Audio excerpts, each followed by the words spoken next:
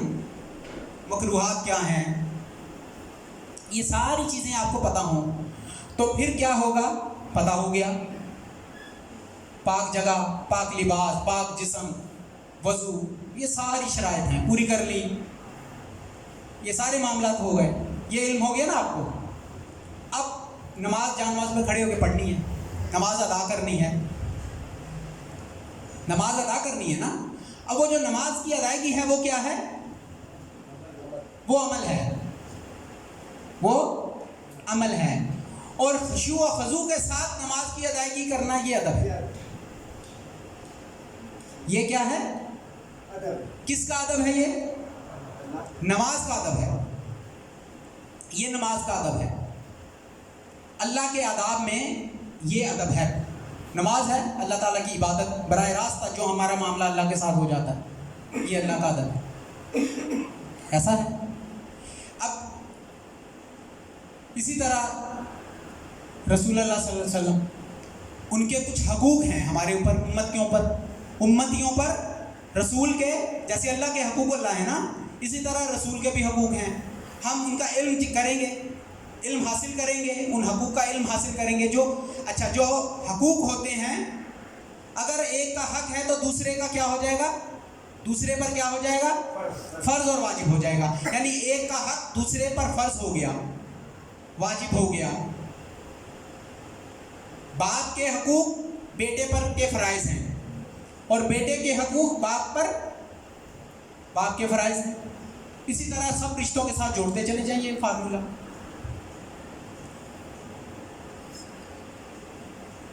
اس انداز میں نماز پڑھنے کو کیا کہتے ہیں؟ وہ نماز کا ادب ہے. رسالت کا ادب ہے. یہ ایک الگ موضوع ہے، بالکل ایک الگ موضوع ہے. ایسا موضوع ہے کہ یہ اگر تسلسل سے چلے تو گھنٹوں اس کے اوپر بات ہو کہ بارگاہ رسالت کا ادب کیا ہے. بارگاہ رسالت کا ادب یعنی رسول اللہ صلی اللہ علیہ وسلم کے حقوق کیا ہیں اور ہمارے اوپر فرائض و واجبات کیا ہیں. حضور کے ساتھ معاملہ داری کے فرائض و واجبات ہم پر کیا ہیں، اور وہ فرائض و واجبات کو احسن طریقے سے ادا کرنے کا نام کیا ہے؟ کیا نام ہے اس کا؟ ادب. وہ ہے ادب. اب اسی طرح آپ چلتے چلے جائیں. مرید کے فرائض جو ہیں، ایک مرید، ایک شاگرد، ایک پیروکار، اس کے جو فرائض ہیں، واجبات ہیں، وہ استاد کے کیا ہوئے؟ وہ شیخ کے کیا ہوئے، وہ پیر کے کیا ہوئے، وہ مربی کے کیا ہوئے، وہ مرشد کے کیا ہوئے، کیا ہوئے؟ حقوق. کیا ہوئے؟ حقوق. مرشد کے حقوق، حق کی ادائیگی، حق کی ادائیگی. یہ کیا ہے؟ جو حق ادا نہیں کرتا وہ کیا ہے؟ سب سے پہلے تو حق کی ادائیگی کا علم ہو.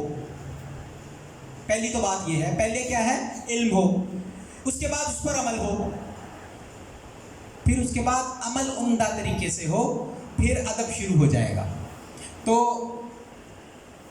دائرہ ادب میں اب ہم نے اپنے آپ سے پوچھنا، کوئی کسی سے نہیں، ہر کوئی اپنے آپ سے پوچھے گا کیا اتنے عرصے میں ہم دائرہ ادب میں داخل ہوئے بھی ہیں کہ نہیں؟ میں نے کہا تھا، وہ کہہ رہے جی ہم تو اتنے سال سے ادب کر ہی رہے ہیں تو کیوں نہ کچھ ملا. اتنے سال سے ادب کر رہے ہیں. ابھی میں خدمت پہ نہیں آؤں گا. خدمت پہ اس لیے نہیں آؤں گا کہ میں ادب کے ذریعے ہی بات سمجھا دینا چاہتا ہوں. جو بات ادب کی ہے وہی بات آپ اپلائی کرتے ہیں خدمت کے اوپر بھی. بات سمجھ میں خدمت کی طرف جاؤں گا تو پھر اسپیسیفک ایک عجیب سا وہ گوشہ بن جاتا ہے. میں اس سے ذرا میں اوائڈ کرتا ہوں کیونکہ پھر وہ بات معاملات پھر دوسری طرف، میں اس طرف نہیں جاؤں گا. میں ادب کے اوپر رہوں گا. کیا دائرہ ادب میں داخل ہوا کوئی؟ یا تو علم پر کھڑے ہیں، اور اگر کوئی بہت زیادہ آگے گیا تو عمل کی طرف چلا گیا. عمل کی طرف چلا گیا نا. وہ علم والے سے افضل ہے. جو عمل پہ ہے وہ علم والے سے افضل ہے. جس کو علم بھی نہیں ہے، جس کو علم نہیں ہے اس کو تو چاہیے نا علم سیکھے، کیونکہ اس کے اوپر تو ایک اور تہمت لگ گئی. اس کے اوپر تو ایک اور الزام آ رہا ہے کہ وہ جہالت کا الزام، بدنما داغ اس کے اوپر لگ رہا ہے. تو جہل سے نکلنا ہے، جہالت سے اپنے آپ کو نکالے، جس کی کوشش میں کرتا رہتا ہوں. یہ ہر 4 تاریخ کو ہماری کوشش یہی ہے کہ یہ والا لیول ہم نے اتارنا ہے. پہلے دائرے میں آگے علم والے، علم ہو گیا. اب اس کے اوپر کیا ہے؟ عمل. ٹھیک ہے. جو علم حاصل کرنے کے بعد عمل کرتا ہے وہ علم والے سے افضل ہے، بہتر ہے. اور جس نے عمل کیا، اب اس کے لیے نصیحت کیا ہے کہ اگر وہ چاہتا ہے کہ ادب کے دائرے میں داخل ہو جائے تو اس عمل کے اوپر طریقہ ایسا اپنائے، عمدہ، احسن، اعلیٰ طریقے سے اس عمل کو کرے تاکہ وہ پھر ادب کا دائرہ شروع ہو جائے، پھر ادب کا سفر شروع ہو جائے، پھر وہ ادب میں داخل ہو جائے. بیوی بچوں کے حقوق سب پورے کرتے ہیں. بیوی بچوں کے حقوق، ان کے کپڑے کا، ان کی تعلیم کا، ان کی ضروریات زندگی پوری کرنی، یہ کیا ہے؟ یہ فرائض ہیں اور ان کے حقوق ہیں. ادا سب کرتے ہیں، لیکن اب ادب کا دائرہ کہاں شروع ہوگا؟ کرتے ہیں آپ، لیکن ادب کیا ہے کہ وہ جو کچھ آپ کرتے ہیں وہ رزق حلال ہو، وہ رزق حلال ہو. اگر وہ حلال ہوگا تو آپ اس عمل کے بعد آگے دائرہ ادب میں چلے گئے. اگر کوئی کہے جی میں اپنے بچوں کی ضروریات پوری کرتا ہوں، میں اپنی بیوی کی ہر خواہش پوری کرتا ہوں، میں ہر وہ کام کرتا ہوں، نہیں، آپ ابھی عمل پہ کھڑے ہیں. آپ نے علم حاصل کرنے کے بعد عمل شروع کر دیا، لیکن ابھی ادب شروع نہیں ہوا. ادب کی گارنٹی جب ملے گی کہ جو کچھ آپ نے کیا وہ احسن طریقے سے کیا، عمدہ طریقے سے. اور احسن اور عمدہ طریقہ کیا ہے کہ وہ سب کچھ طیب، پاک، حلال ہو. پھر وہ ادب کا دائرہ شروع ہو گیا. آ رہی ہے سمجھ بات؟ اسی طرح نماز، روزہ، حج، زکوٰۃ، ارکان اسلام، حقوق اللہ، حقوق العباد، یہ تمام چیزوں کو، یہ تمام ان سب کو ادب کے ساتھ، یعنی ان کے اوپر عمل کرنا ادب کے ساتھ، یہ کیا ہے؟ یہ تصوف ہے. یہ کیا ہے؟ تو یہ تصوف ہے. ہم نے تصوف پتہ نہیں کس چیز کو بنا کے رکھ دیا. ہم نے ایک مخصوص لباس کو تصوف بنا کے رکھ دیا. ہم نے ایک خاص مائنڈ سیٹ کو تصوف بنا دیا.